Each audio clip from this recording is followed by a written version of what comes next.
আমরা যেমন আমি ছাত্র দলের প্রতিনিধি হিসাবে আমরা ছাত্রলীগ চিটাং মেডিকেলের এক ছাত্রলীগের মানে কেন্দ্রীয় কমিটি নিষিদ্ধ ছাত্রলীগের কেন্দ্রীয় কমিটির সহসভাপতি।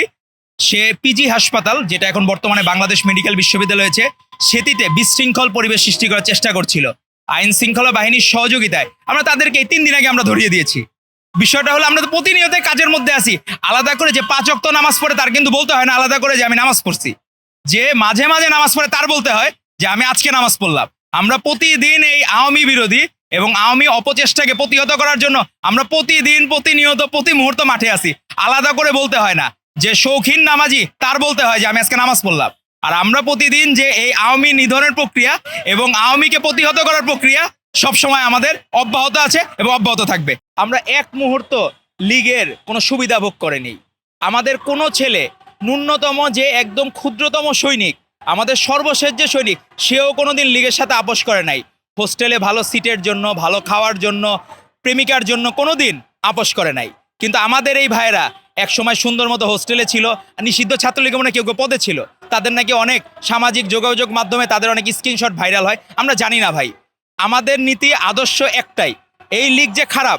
আমরা যখন আমাদের ছাত্র রাজনীতি শুরু হয় সেই 2009 সালের 5ই জানুয়ারি থেকে, যে লীগ গভর্নমেন্ট গঠনের পর থেকে ফ্যাসিবাদ বিরোধী আন্দোলন, সেখান থেকে আমাদের রাজনৈতিক জীবনে আমরা তো আপোষ করি নাই, আমাদের সংগঠন আপোষ করে, আমাদের দল আপোষ করে নাই। তাহলে তারা একসময় মনে হইলো লীগ ভালো, একসময় মনে হইলো লীগ খারাপ। আওয়ামী লীগ যারা করেছে এর মধ্যে আমরা ধরলাম অধিকাংশ খারাপ, কিন্তু কিছু ভালো মানুষও তো তখন ছিল। এটাও আমাদের মাথায় রাখতে হবে। আপনি ভালোগুলাকে আপনি যদি দমন করেন, ভালোগুলাকে নিধন করেন, খারাপগুলোকে আপনি পেট্রোনাইজ করতেছেন। আপনি আব্দুল হামিদকে যে মূল মাথা আর এদের যে মূল হুকুমদাতা, আপনি শেখ হাসিনা ফ্যাসিস্ট হাসিনাকে আপনার ব্যাপারে কোনো উদ্যোগ নাই।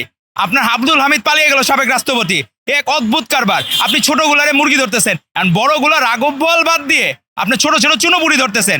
তখনই বাংলাদেশের মানুষ সন্দেহ করবে। আপনি আপনার মূল জায়গা আগে ধরতে হবে। আপনি এই লীগের ফ্যাসিস্ট লীগের জন্মদাত্রী শেখ হাসিনার ব্যাপারে আপনার কোনো সিদ্ধান্ত নিচ্ছেন না। ভারতের সাথে আপনার মূল এজেন্ডা এই সরকারের হওয়া উচিত শেখ হাসিনাকে ফেরত আনা। আপনি মূল মাথাকে না ধরে আপনি এদিক ওদিক ধরে ছোট ছোট চুনোপুরি ধরলে সমাজের যতখানি না উপকার হবে, তার থেকে বেশি উপকার হবে আপনি ফ্যাসিস্ট হাসিনার ব্যাপারে আপনি সিদ্ধান্ত নিতে পারলে। আব্দুল হামিদ কিভাবে, কোন প্রক্রিয়ায় পালিয়ে গেল, সে কোন লেবাসে পালিয়ে গেল, একটি দেশের সাবেক ফ্যাসিস্ট সরকারের রাষ্ট্রপতি সে কিভাবে পালিয়ে গেল, সেই বিষয়টা আমাদের জানতে হবে। অবশ্যই লীগের রাজনীতিতে তো আমাদের বিএনপির পক্ষ থেকে এই বছরের 12ই ফেব্রুয়ারি আমাদের বিএনপির পক্ষ থেকে প্রস্তাবনা জানিয়ে আসা হয়েছিল অন্তর্বর্তীকালীন সরকারের প্রধান বরাবর, যে আমরা লীগের ব্যান্ড চাই। সেটা কিন্তু আগে আমাদের দাবি, কিন্তু সেটা গতকাল বলছে লীগের কার্যক্রম নিষিদ্ধ হবে। এটা তো অঘোষিত নিষিদ্ধ। 24 সালের 5ই আগস্ট বা 36 জুলাইয়ের পরে এই দেশে লীগের কার্যক্রম তো অলরেডি নিষিদ্ধ, কারণ তাদের কোনো ভালো কাজ নাই। তাদের কাজ মানে খারাপ কাজ। তো খারাপ কাজকে নিষিদ্ধ করার জন্য আমরা সাধুবাদ জানাই অন্তর্বর্তী সরকার, কিন্তু তাদের প্রক্রিয়ার মাধ্যমে সেখানে যাতে কোনো অসৎ উদ্দেশ্য না থাকে।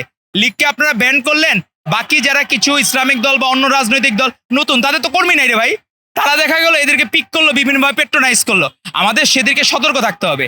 আপনি মুখে বলতেছেন এক ধরনের কথা, আপনি কাজ করতেছেন ভিন্ন, বাংলাদেশের মানুষজন ভালোভাবে নিবে না।